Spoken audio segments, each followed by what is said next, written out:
welcome to everyone in attendance and also those who are watching online. We also stream this session live on YouTube. We welcome you to the second discussion that we're having at Nampo Cape this year. We're also looking forward to tomorrow, where we'll also have more conversations. Today, specifically for this session, we will look a little bit more in depth at the canola industry and the growth of the canola industry within the Cape. My name is Francois Redlinghuis. I'm from Senwes, and Nation in Conversation has been a big part of Senwes for the past over a decade in Nampo Bothaville, and we've also expanded to Nampo Cape, and we wish you a very welcome, and we hope you enjoy the session with our knowledgeable professionals here at my back. Thank you. Thank you, Francois. Baie dankie, Francois. Ons gaan so tussen Engels en Afrikaans gesels. Die panel, most of them are more comfortable in Afrikaans, so is the audience, maar ons het ook Engelse gaste, so ons gaan probeer so tussen die twee tale gesels, maar van my kant af, baie welkom. En ek sien uit na 'n baie lekker sessie. As ek net my paneel voorstel, Jous de Kok, hy is 'n produsent, baie dankie, welkom. Langs hom is dit Kelly Becker van Soil. Kelly, baie dankie. Dis die eerste keer wat jy op hierdie paneel saam met my is, baie welkom, ek sien uit daarna. En dan is dit Koos Blankenberg. Koos is die voorsitter van die Canola Specialiste Komitee. En dan, reg langs my, en nou wil ek julle moet my bietjie net julle samewerking gee. Dis die eerste keer wat hierdie gebeur het. Maar dis vandag Pieter van SSK se verjaarsdag. So kan ek vra laat ons vir hom sing. Veels geluk, liewe Pieter, omdat jy verjaar, mag die Here jou seën en nog baie jare spaar. Dankie Theo. Pieter, baie geluk met jou verjaarsdag. Baie dankie. So kom ons begin, Pieter, ek gaan by jou begin. Kan jy vir ons 'n idee gee van hoe lyk die canola landskap? So 'n bietjie idee gee van hektare, opbrengs en miskien so 'n bietjie die geskiedenis ook hier in die Wes-Kaap. Dankie Theo. Ja, ek moet sê ek leer ook nog van die canola bedryf en dit wat ek gesien het in die laaste jaar veral.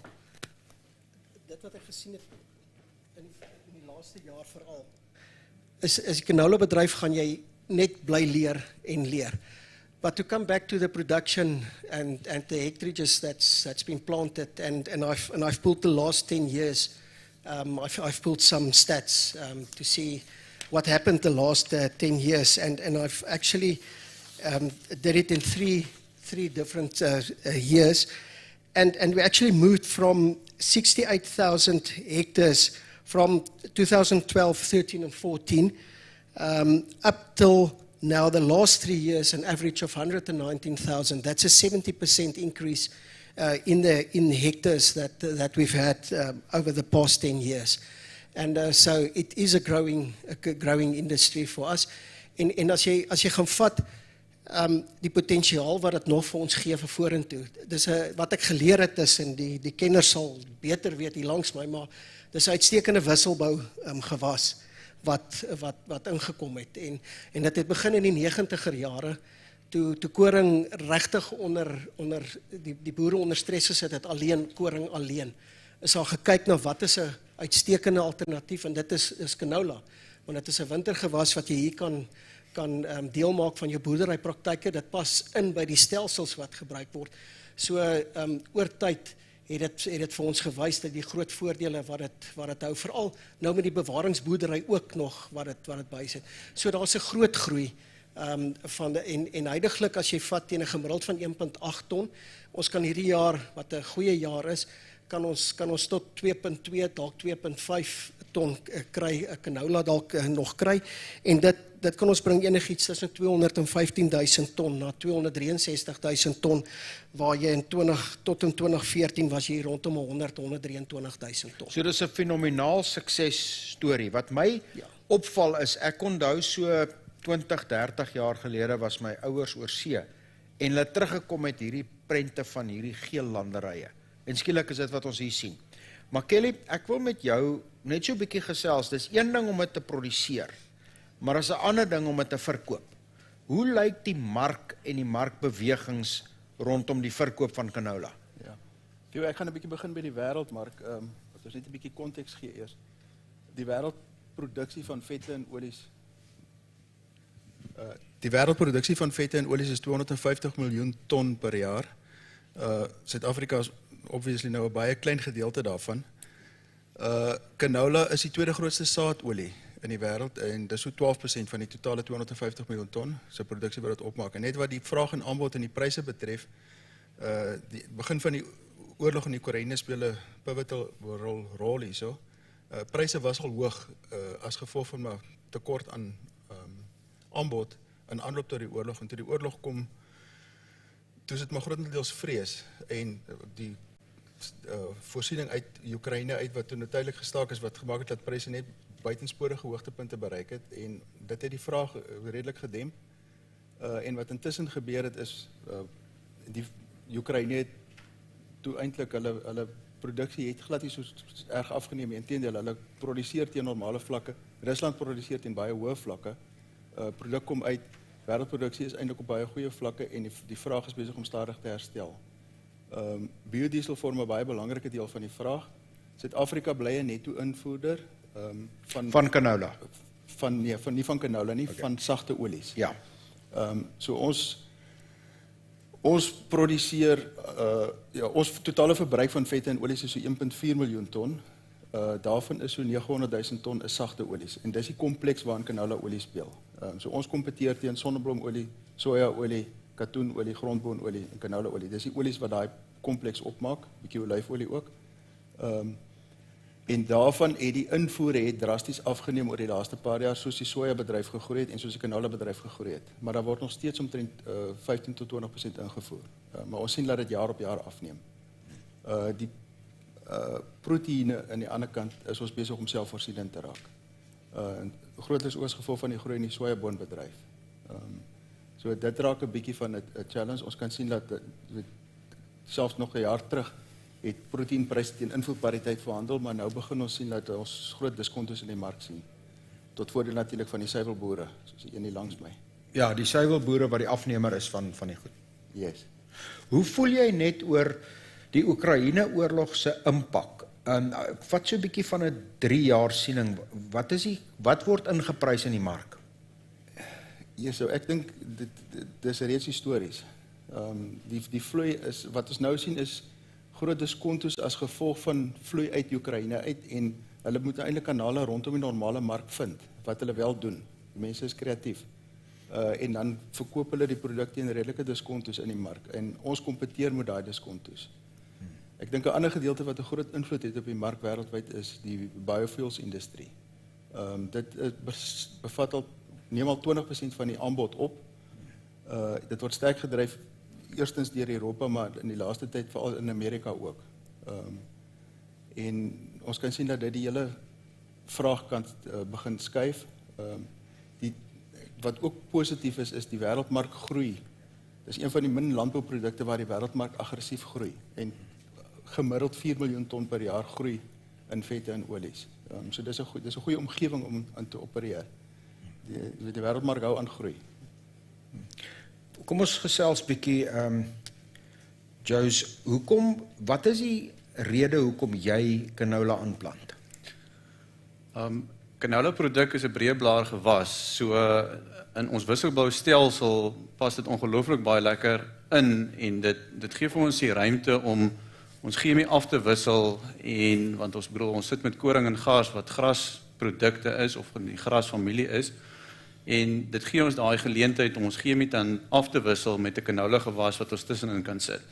En daarmee saam, ek wil amper sê, het canola ook daai penwortelstelsel wat ook vir jou daai voordeel gee wat die ander gewasse nie gee nie. Alhoewel canola, as jy koring daarna plant, het hy maar groot vraag, die koring daarna, wat jy byvoorbeeld met ekstra moet insit in die grond om weer, ek wil amper sê, gelykstaande koringoes te kan afval as in die begin, as jy byvoorbeeld net na Lucerne gaan. Maar ook daarmee saam is die continuous crop komponent binne in ons omgewing raak ook al groter en word ook al meer die vraag gevra, omdat die ekonomie van die veebedryf ook nie tred gehou het met inflasie nie, as ek dit so kan stel. So die continuous crop gedeelte raak al groter en ek bedoel jy kan nie continuous crop as jy nie 'n breë blaar gewas of dalk 'n peelgewas insit in jou stelsel in nie. So in daai opsig speel canola al meer 'n groter rol om ons rotasies in stand te kry. En dit gee vir jou daai gaping, vul dit op. Yes, verseker. Koos, die canola soos is die klank reg. Die canola soos enige ander landbouproduk is daar voortdurend tegnologie, innovasie. Wat sien julle in canola? Theo, so back in the 90s, when we started out with canola, our production was between 800 kilogram and 1.2 tons. And back then we planted it just for the crop rotation advantages of it, and not necessarily to make money out of it. Now, as we said here, we are currently sitting at 1.8 tons on average on a yearly basis for all the producers in the Western and Southern Cape. So we've seen that the technology in seed has advanced dramatically, and there is farmers that in some stages they get up to 3 tons an hectare. So the economics of the rotation and of the crop have increased a lot in the last 15 years, even more than happened with barley or wheat. And that gives the benefit to the producer. Sien jy dit, die tegnologie wat dit verbeter vir jou om te plant daarmee? Ja, verseker, want canola, as jy gaan kyk na jou tendens oor tyd, het daai steps gemaak in terme van die tegnologie en die praktyke wat ons daarmee saam, ek wil amper sê, toe my pa in die vroeë 90s het hulle vir hom 'n paar kilogram saad gegee en hy het gevra hoe doen hy dit, want ek bedoel met die toerusting daai tyd en hy moes die saad saam met sand gemeng het om dit net eweredig te kon uitkry op die lande. So as jy nou vat waar ons begin het met canola en waar ons vandag sit in terme van planters en hoe ons hom presies in die grond insit en die hele en die steps wat canola gemaak het oor tyd, saam met tegnologie, saam met bewaringsboerdery wat ons belê het in ons grond en wat die kapasiteit van ons grond verbeter het. Dit is net al daai komponente en dit is nie net een ding wat jy kan uitlig, soos wat Koos gesê het in terme van saadtegnologie of ietsie. Dit is 'n breë pakkie wat als bygedra tot daai bydra van die sukses van canola en wat ons vandag het. Kom ons gesels net so 'n bietjie oor die uitdagings en ek gaan terugkom na jou toe Pieter. Waar lê die uitdagings in canola? Een van die grootste uitdagings wat ons het is saadbeskikbaarheid. Die canola saad word nie vermeerder in Suid-Afrika nie. Dit kom in, dit word ingevoer.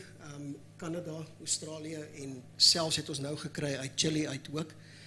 En dit is 'n uitdaging vir ons. En ons het nou die jaar wat verby is, het ons met die vorige plantseisoen het ons juis gesukkel met dit, maar dis waar ons ook van SSK en ander rolspelers het begin betrokke raak om daai ketting bietjie korter te maak en seker te maak dat ons wel die voldoende saad sal hê om te plant. So dit is een van die grootste uitdagings uit die insekkant. Maar dan net soos enige ander gewas is die weer speel maar ook 'n rol. Dit bly 'n uitdaging. Maar nou het tegnologie weer en presisieboerdery en dis hoekom bewaringsboerdery so groot rol ook speel. Het tree weer in vir dit om dit aan te spreek.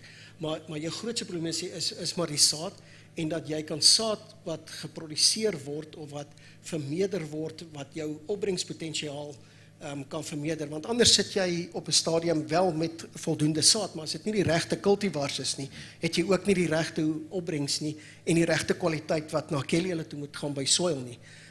So jy het eintlik in die hele waardeketting het jy maar uitdagings wat jy maar trotseer. So saad is een, omdat dit nie hier dit moet alles ingevoer word. Dis korrek, ja. Vir Koos, Theo, is nou interessant as jy mooi gaan ding wat Kelly gesê het. Hy het gesê die oorlog, begin van die oorlog het die pryse laat styg. En nou het hy gesê die oorlog het weer die pryse laat daal. So dit wys jou net hoe blootgestel ons as produsente is, alles is hier in die suidpunt van Afrika. Want dit het 'n groot effek op dit wat ons vir ons produk kry op die oomblik. Ons bly 'n wêreldmarkspeler en vir produsente is dit 'n uitdaging om sy beplanning reg te kry. Jy besluit om 'n canola tipe te plant en die ekonomie van die ding moet jy laat werk in die jaar. So dit is verseker 'n uitdaging omdat jy 'n wêreldspeler is. Maar as ons die regte saad kan kry en die liewe Vader seën ons met die regte weer, dan is dit 'n ding wat vir ons kan goed doen. 'n Ander groot voordeel van canola is dit wat dit in ons grond doen. Ons dis ongelooflik wat die feit dat jy 'n ander Joseph verwys na dat dit 'n breë blaar plant is. So dit bring 'n ander dinamika binne in jou grondgesondheid as dit kom by bewaringslandbou, wat tot voordeel weer is van die grane wat hier daarna geplant word. Maar die uitdagings ja, bly die produk se prys en dan die omstandighede waarna ons werk. Kelly, your view on the challenges? Challenges from our point of view is the rate of change. I mean, we are an integrated company and we've basically put the obligation on ourselves to cater for the total production. We're not the only crusher by all means, but we see it as our responsibility to take the seat off the farmer's hands. And to cater for that at the rate of change that has taken place has been quite a challenge. It's put a huge strain on capital availability and the people in the business, but we are blessed with a good team. So I think we've been able to manage to date. Markets, I mean, part of the integration is storage, manufacturing facilities, through the total supply chain, and then the markets, of course. And do you believe that the demand, as we talk about the growth we've had and the fact that it is growing at a fast pace, are you comfortable that there's not a risk in the growth? The growth in demand for canola-based products is happening at a certain pace, and we're driving that with aggressive marketing and sales. Currently, the demand for specific canola oil products is basically 130 to 140,000 tons, which is less than just about half the crop. The balance goes as substitute for sunflower and soybean oil, and the location helps us because the alternative crops is produced up country. So then we use the advantages of the location differential. So we don't see a problem in that. Also for the meal supply. The surpluses meals are produced up country and we are produced in the Western Cape. So we can take ownership of the Western Cape market and supply the product to the feed millers in the Western Cape, and there's some more room for growth. Room for growth. Yes. As 'n produsent, waar lê jou grootste uitdaging, Jos? Op hierdie stadium is, ek wil amper sê, om die beskikbare tegnologie wat daar is, want ek bedoel, ons sit nog altyd in landbou met daai kosteknyptang geval. En canola was dit net 'n wisselbou gewas gewees. En met pryse wat opgeneem het, tegnologie wat ingekom het om hoër opbrengse vir ons te gee, het dit 'n ekonomiese waarde tot die tafel toegevoeg wat baie goed kompeteer met 'n gas en 'n koring gewas wat ons alternatiewe is. En ek bedoel, in 'n jaar soos COVID, toe ons moes gas afwaarts bestuur, was canola ons redding gewees om daai substituut vir ons te kon gegee het, om, ek wil amper sê, ons basies die ekonomie in die Oeverberg te kon gered het, om dan nou terug te geval het op canola en dan op daai stadium te kon geproduseer het. So op hierdie stadium is dit om daai tegnologie te kan gebruik om internasionaal, soos wat Koos gesê het, te kan kompeteer en op die einde van die dag winsgewend te kan produseer en op die einde van die dag te kan vorentoe gaan en iets vir ons kinders te kan haal. Word daar genoeg, Koos en Pieter, gedoen aan navorsing en ontwikkeling en kundigheid en alles rondom dit? Word daar genoeg gedoen?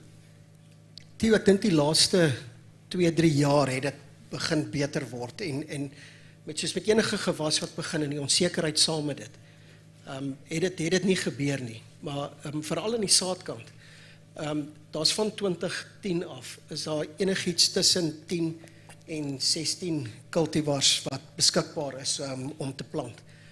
Ons het in die laaste 2-3 jaar, het ons 10 nuwe cultivars gekry op die mark.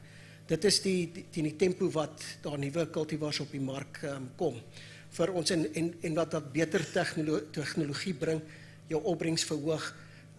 Die groot ding is net, jy weet, omdat hy nie hier plaaslik vermeerder word nie en die toetse hierso is nie, word hy nie vinnig genoeg blootgestel om die voordeel te kan sien reeds by die produsent nie. So daai gaan eers in die 2de of die 3de jaar die volle potensiaal, maar dan is daar weer. Maar daar word redelik navorsing nou gedoen rondom ons klimaattoestande en die potensiaal wat dit vir ons kan gee. Veral onthou ons is in 'n goeie siklus.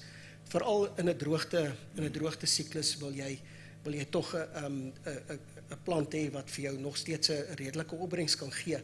Want ek het gaan kyk, jy teen huidige pryse rondom 1.4 ton, dan jy weet as jy by 'n gelykbreek, dit kan selfs nou 'n bietjie meer wees. So jy weet en as 'n gemiddelde jaar vir jou 1.8 gee, is dit net iets kleins wat verkeerd loop. En dan, jy weet, dan is jy maar by daai gelykbreek of onder dit. So dit bly belangrik en ek dink dis waar koos hulle.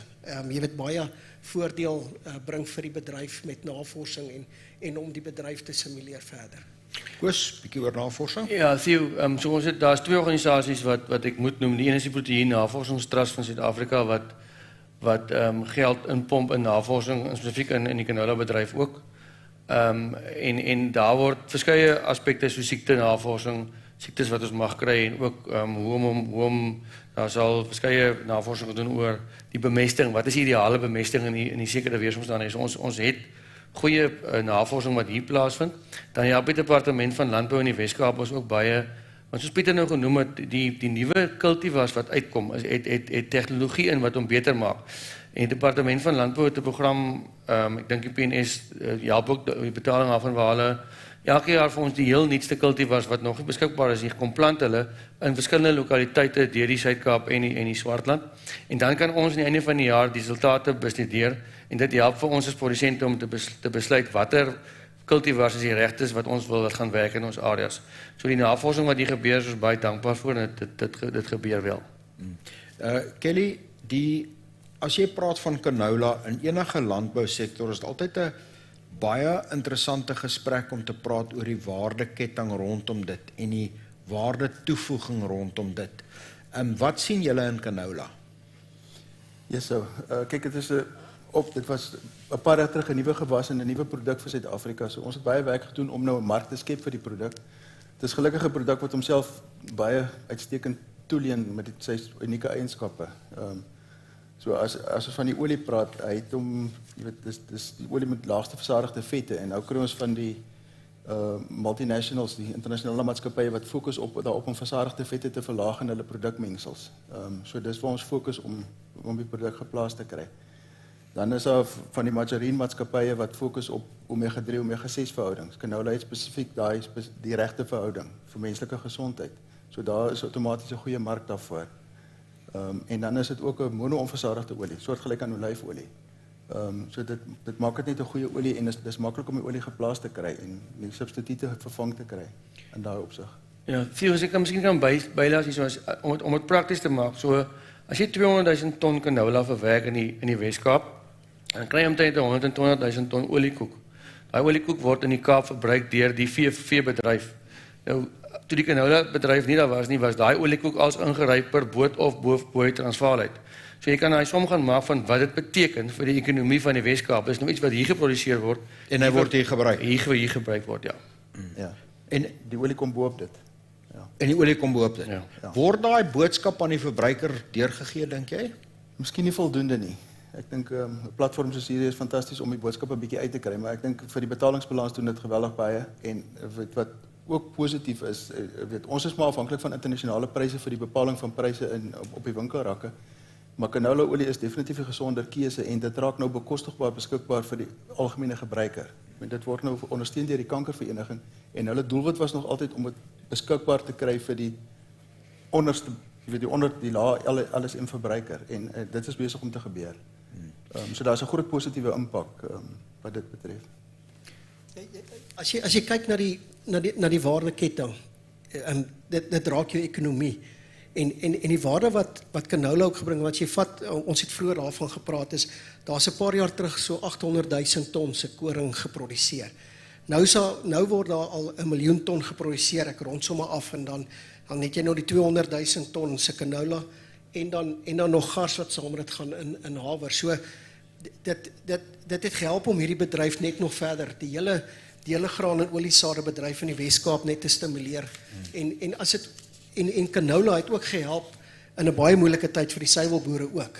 Jy weet, en om daai oliekoek wat hier hierso as 'n byproduk is na die suiwelboere ook uit te kry. So in geheel het dit net baie goed bygedra tot die waardeketting. Is dit, hoewel dit 'n nuwe produk is, en ek gaan vir Koos vir jou die vraag vra, tot watter mate begin daar tegnologie of kundigheid, en ek praat hier spesifiek van die ontwikkeling van kundigheid, van mense wat weet hoe dit werk, die Engelse term skills development, dra dit by daartoe en hoe pas dit in? Nee, verseker. Ons het as jy gaan kyk in die laaste 10-15 jaar, het ons mense wat al by Soilers maatskappy betrokke was, wat nou in ander velde in die landbou waardeketting werk, van die produksie kan werk, wat enorme kennis opgebou het en mense deel dit met mekaar en so ons is, as jy, daar's die laaste 2-3 jaar is daar nuwe produsente wat vir die eerste keer ooit canola plant. En het is ongelooflik om te sien hoe suksesvol hulle is, net omdat hulle intap in die kennis wat opgebou is. Hulle hoef nie van onder af te begin nie. Nee, glad nie. En as jy vandag 'n mis met canola maak en jou buurman maak 'n goeie oes, dan het jy fout gemaak. Dan jy 'n fout Dan gemaak. het jy fout gemaak. Net, ek wil op daai punt, wil ek wat verder vat, en hier wil ek spesifiek met die produsente gesels.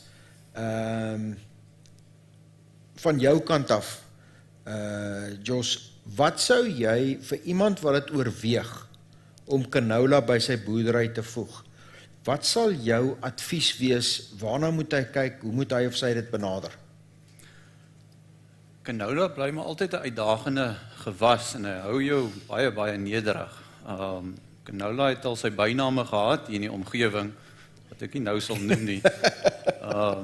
Maar canola, omdat ons hom baie dun vestig en ek wil amper sê, is die vestiging is baie crucial en baie belangrik.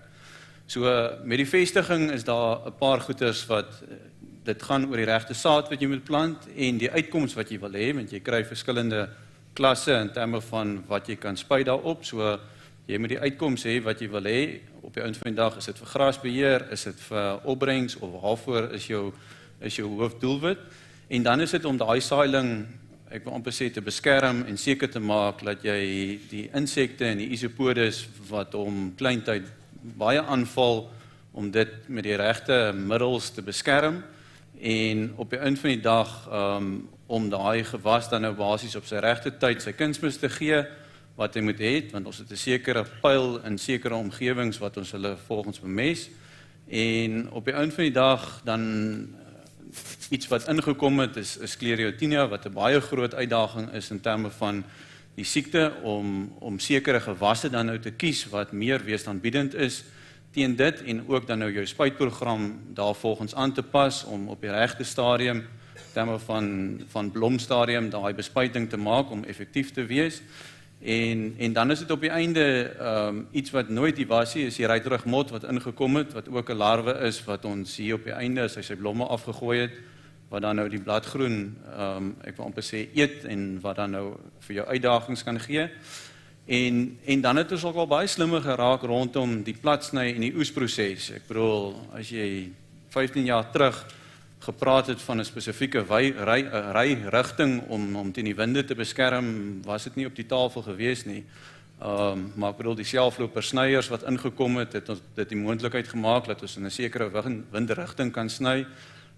En daar sal ouens wat met baie sukses die canola stryd en dit nie meer platsny nie en die pitvastheid van ons cultivars wat na vore kom, wat vir ons baie help met dit. En dis alles deel van navorsing, tegnologie, ontwikkeling. Dis alles deel van dit. So, en dit is 'n paar goed, so as jy die basiese goeders op canola konsentreer en op die regte stadium die regte dinge doen, dan is dit soos Koos sê, dan gaan jy sukses behaal en ja. Koos, eers as 'n produsent, of kom ons sê eers as voorsitter van die canola spesialis komitee, wat is jou advies uit daai oogpunt uit en dan as 'n produsent? Ek dink as voorsitter van die komitee moet ek sê dat die bedryf is goed georganiseer. Daar's goeie samewerking binne en as kundigheid beskikbaar en die kommunikasie in die bedryf is oop.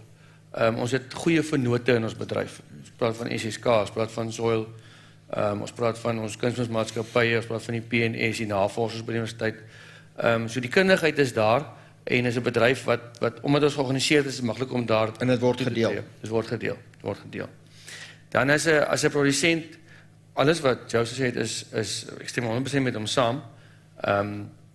Maar dit is daar's die voordele van canola wisselbou. Die feit dat ek die jaar daarop 'n gars of 'n koring kan plant met 'n laer insetkoste en met 'n hoër uitset.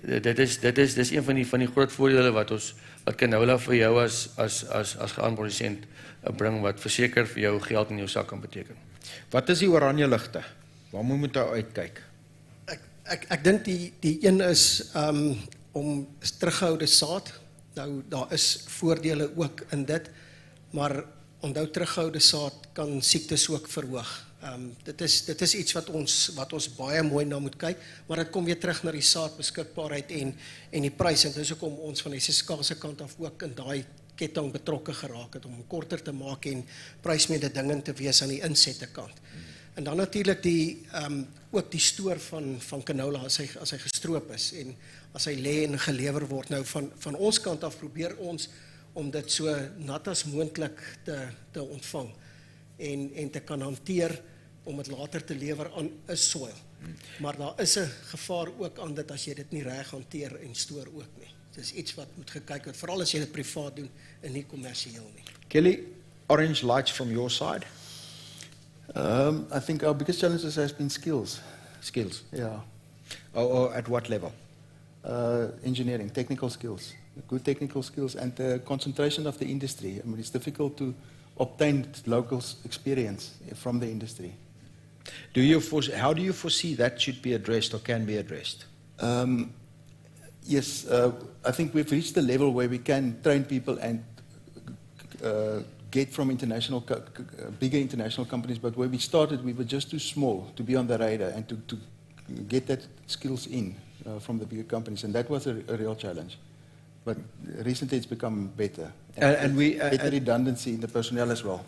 Okay, and we can start to address those things for the future. Yes.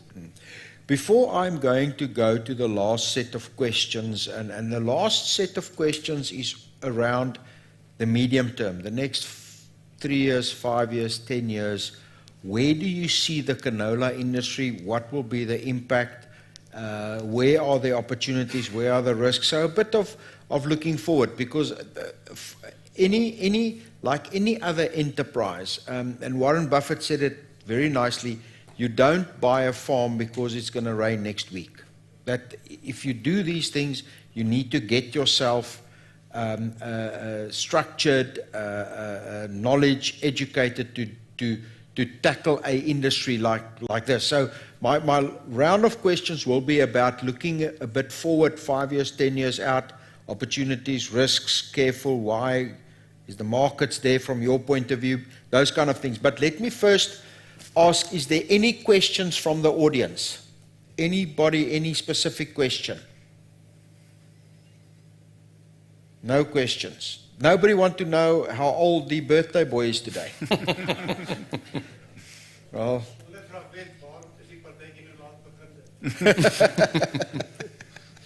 any questions? All right, if there no questions, I am going to start with right on my left. Pieter, as jy kyk na waar die industrie gekom het, en jy het baie mooi geskets waar die industrie kom, die groei vir al die laaste jare, waar sien jy as jy vorentoe kyk, 3, 4, 5 of 10 jaar, waar sien jy die industrie?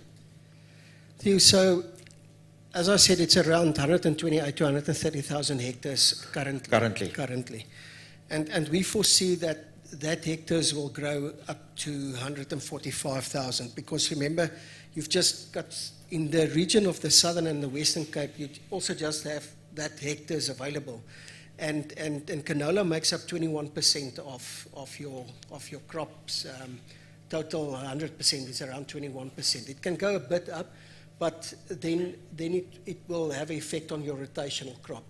There is scope as well for more hectares to the inland. And whilst the growth was in the Southern and Western Cape, there was around 700 hectares planted in the inland, but it will be more to the Eastern Cape. A bit more to the Eastern Cape, there will be growth, But yes, around 145,000 hectares, that's where we see in the next 3 to 4, 5 years. And there's an almost, am I correct in understanding, given the role of canola as a crop, there's a kind of a limit as to where it should end up, where it can end up. Is that, Koos, is dit reg? Ja, nee, ek dink ons moet onthou hy pas in 'n rotasiesisteem in. So hy kan net tot op 'n punt gaan daarmee. Maar ek dink as ek kan oorgaan ek dink in die volgende 5 na 10 jaar die tegnologie wat op pad is in canola saad in kan betekenisvol wees in die sin van dat ons dalk nie die so groot groei in hektare gaan hê nie, maar dalk 'n groei in produksie per hektaar.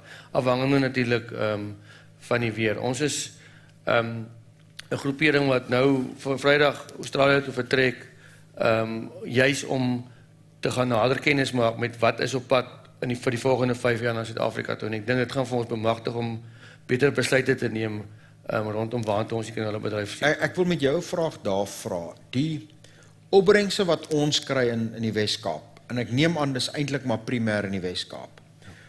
Die opbrengste per hektaar of per eenheid water, hoe jy dit ook al wil meet, hoe ver is ons van die beste tipe opbrengste in die wêreld en is daar daai potensiaal nog opgesluit? Ja, Theo Kelly moet dit eintlik antwoord. Hy het baie mooi vir ons gesê dat ek dink Kanada is hier by die 2 ton op 'n hektaar. Kanada is een van die voorste canola produserende lande in die 2 wêreld. ton 'n hektaar. Ja, en ons lê op 1.85. So ons woon in 'n droë wêreld. Die Suid-Kaap en die Swartland kan kom droog raak in kritieke tye van die jaar. So ek dink ons doen fantasties met die opbrengste wat ons het, maar ons is nie ver weg van waar die res van die wêreld is nie. So ons is daar waar ons moet wees, ons moet net sorg dat ons bybly by die nuutste veranderinge. En dis die rede hoekom jy gaan kyk wat in die res van die wêreld gebeur. Ek dink die grootste rede hoekom ons gaan is, en Pieter gaan saam met my, is ons het die laaste 2 jaar gesukkel om die regte kwaliteit en die regte hoeveelheid saad in Suid-Afrika in te kry. Dit is hoekom baie produsente begin het om terughou saad te plant. En ek sien dit ook as een van die oranje ligte in die bedryf. En hierdie oestyd wat kom gaan vir ons wys wat dit hier daai lig brand. Maar ons wil gaan verhoudings bou en gaan seker maak dat ons produsente kan toegang hê tot die beste saad in die wêreld. Kelly, as jy vorentoe kyk, wat sien jy? Ja, Theo, net om terug te kom na die opbrengste toe. Ja, die wêreldgemiddelde opbrengs dink ek is 2.02 ton 'n hektaar. 2.02 ton 'n hektaar. Ja, en Suid-Afrika, ons het in 2020 was die Wes-Kaapse nasionale gemiddelde was 2.2 ton 'n hektaar. Vir jaar voorsien ons so 1.9 ton 'n hektaar. So ons canola opbrengste is in lyn met die beste in die wêreld. Ja, daar is plekke waar dit hoër is, waar die gemiddeldes hoër is en Europa doen 'n bietjie beter. Maar ek dink nie ons kan ons kan goed voel die prestasie tot op datum. As jy vorentoe kyk, ek dink uit 'n maatskappy oogpunt uit ons maak seker ons rig onsself in om kapasiteit te hê om die oes binnelands te verwerk. Ons is goed op pad om dit te doen en die beplanning is om die huidige oes al binnelands te kan verwerk, maar aan die ander kant moet ons ook self inrig om die bedryf op te stel dat ons internasionaal mededingend is. En dit gaan oor sustainable supply, 'n produkkie wat internasionaal aanvaarbaar is. Ons sien groot geleenthede en groot bewegings in die biobrandstofindustrie. En heel moontlik premies wat kan ontwikkel daarvoor. En ons wil seker maak die bedryf is geposisioneer om daai geleenthede te kan benut. Wat hou ons terug? Ek dink is maar prys. Dis waarde. Op hierdie stadium is daar nie genoeg waarde nie. Daar's ooraanbod in die wêreld, met die tempo wat die biobrandstofbedryf groei, gaan daar geleenthede kom. En dan moet ons sustainable supply certifications hê. En ons is reeds besig om dit uit te rol. Ons moet seker maak ons weet wat se chemikalieë gebruik word. Ons het 'n goeie voetspoor daarvoor. Ons het dit in plek. Ons het nog 'n bietjie werk om te doen om die autentisiteit daarvan te bevestig, maar ons is goed op pad om dit in plek te kry. So jy weet, dit 'n wêreldklas bedryf wees dat ons op die wêreld verhoog kan kompeteer en dan seker maak ons logistieke ketting na die buiteland toe is so kompeterend as wat dit moontlik is. En julle werk aan daai elemente gedien aandag. Yes.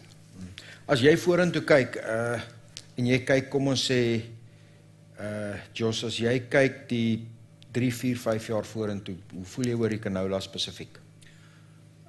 Ek dink ek wil by Koos aansluit. Ek bedoel die beskikbaarheid van saad was 'n groot uitdaging geweest en ek bedoel daar's 'n groot dryf met hulle wat oor see gaan is om daai tegnologie in tyd by ons te kan kry en laat ons, ek wil amper sê, laat die produsent die keuse wat hy graag wil maak in terme van wat se cultivar canola hy wil plant om sekere uitkomste te kry in terme van sy wisselbou, laat ons daai beweegruimte het om te kan doen, want op die laaste 2 jaar was dit regtig 'n uitdaging geweest om saad in tyd te kry en te kan geplant het dit wat jy graag wou geplant het.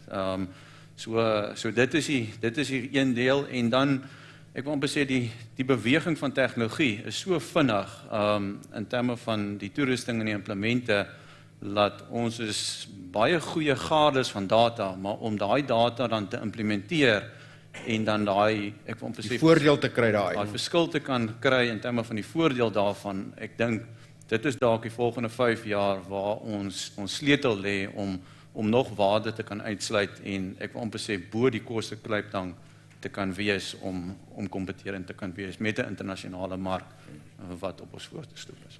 Enige vrae? Ek sien ons is nou presies by 9:87. Ons het 'n klokkie voor wat sê hoeveel tyd ek oor het. 5:04. Enige verdere vrae? Enige iemand wat nog 'n vraag het? Behalwe die partytjie, ons sal dit nou na Yes. Is canola 'n winterreënvalstreek gewas of sal hy sal nie aard op die hoë veld nie, Transvaal nie? Daar's 'n baie lekker vraag.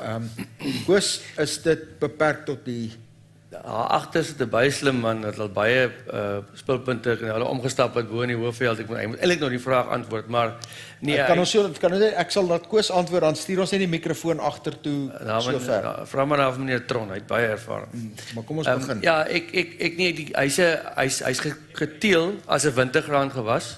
En hy doen baie goed in die koue koel toestande. Ek dink dis hoekom hy ook in die Oeverberg area met die koeler klammer September en Oktober wat hulle hier kry, doen hy baie goed. So ek sê nie hy kan nie suksesvol, hy kan met sukses verbou word daar, maar dan definitief nou met besproeiing en genoegsame water. Koos, jy het met op die spot gesit nou. Hy kan verbou word in die noorde. Maar so opportunistiese gewas is in 'n jaar soos vir jaar wat hulle baie hoë reënval gehad het in die noorde van die land, word canola geplant. Die temperature later in die seisoen raak 'n probleem, veral in die blomtyd. So dit word geplant, maar dit is nie 'n konstante nie. Dit is regtig aanplantings wat luk raak van Marble Hall tot in Botawil gedoen word. So dis nie 'n konstante nie, en dit is iets wat ons versigtig dophou, selfs onder besproeiing as gevolg van die hoë temperature laat in die seisoen voor die ouens wil sojas plant, dan raak dit vir ons 'n kopseer. So dit is moontlik, maar dan moet jy weet wat jy doen. Jy moet die regte cultivars plant en jy moet die regte vogtoestande in die grond hê of genoegsame besproeiing. En dan kom ons terug na waar julle begin het met die gesprek. Kundigheid, vaardigheid, dis nie net vir canola plant en jy dink jy gaan hom oes nie. Daar's 'n bietjie agtergrond en ons kyk mos maar by die buurman, daar is nie 'n buurman om te kyk nie, so dit het sy uitdagings. Antwoord die vraag. Baie dankie. Is daar nog enige en baie dankie vir die antwoord. Daar's nog 'n vraag? Ek het 'n vraag sommer vir enige van my geleerde vriende sonder om iemand nou op die spot te probeer sit. Ons weet al dat die geleentheid uit GMO bron ook is in terme van tegnologie en vordering.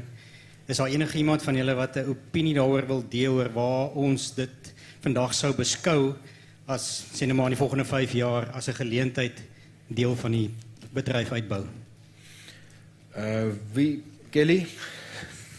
Ja, Theo, ek dink die behoefte word so nou en dan geopper van die landboukant af, dat hulle behoefte daarvoor het. En ek dink die aanslag gaan wees, jy weet, wat moet die produsente in terme van opbrengs, en dit wat ons sien in gemiddelde opbrengste wat behaal word, is dat dit op standaard is, en ek dink dit is deel van die ondersoek wat die ouens getaak word, gaan dit nou Australië toe gaan, om te gaan kyk, hoe lyk cultivar ontwikkeling vorentoe, vir die standaard, die nie geneties gemodifiseerde cultivars.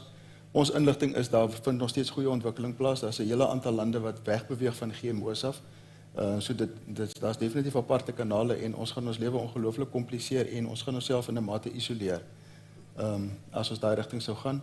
So as 'n besigheid sou ons dit nie voorstel nie, maar ons is ook nie in die posisie om te kies nie. Ek meen, daar sal definitief 'n mark daarvoor wees. En julle sal dus deel van die ondersoek waarna julle kyk. Ja, ek dink van 'n produsentekant af, as die variëteite wat tot ons beskikking is kan meeding met die GMO canolas, is ons gemaklik daarmee om te bly by die bedryf soos hy nou is. Maar wanneer ons sien dat GMO canola sê uitstyg bo die ander, dan raak dit vir ons as produsente moeiliker om kompeteerend met die res van die wêreld te bly. En dit gaan julle in gedagte moet hou. Ja. Ek dink die groot ding is omdat daar net soveel hektare is. Dis nie of dit of jy weet een van die twee, jy moet kies dan, jy weet vorentoe GMO of non-GMO. Dit is nie bietjie van die want dit gaan soos wat gesê is, dit net baie kompliseer dan. Ja. En dan is dit die wêreld se persepsie van glifosaat. Jy weet so waar die wêreld nou staan ten opsigte van glifosaat, dink ek net dit sal 'n dom ding wees om te doen. En dit sal dis deel van die besluitneming rondom hierdie. Is daar nog enige vrae? Ek dink dan wat vir my oorbly is maar net weer eens my afleiding is kom maar net terug na 'n baie eenvoudige punt en is iets wat Callie Schoeman op 'n tyd gesê het. Suid-Afrikaanse boere kan die res van die boere van hierdie aardbol afboer. En ek dink ek kom weer eens net tot die besef dat hoe vinnig boere aanpas, hoe vinnig hulle geleenthede kry en hoe vinnig daar 'n waardeketting gebou word om daai geleentheid te ontsluit. So ek wil net vir die paneel sê baie dankie. Dankie vir hulle bydrae. Ek dink dit was 'n baie lekker gesprek en dan die uitstaande is die tyd in die partytjie adres, maar dit sal ons later kry. Maar van my kant af vir die gehoor baie dankie. Vir die mense aanlyn baie dankie. Ek dink dit was 'n lekker insiggewende gesprek. And lastly to my panel, thank you very much guys. Thank you for taking the time and thank you to share your knowledge with this platform. Thank you very much and all the best. Enjoy. Thank you.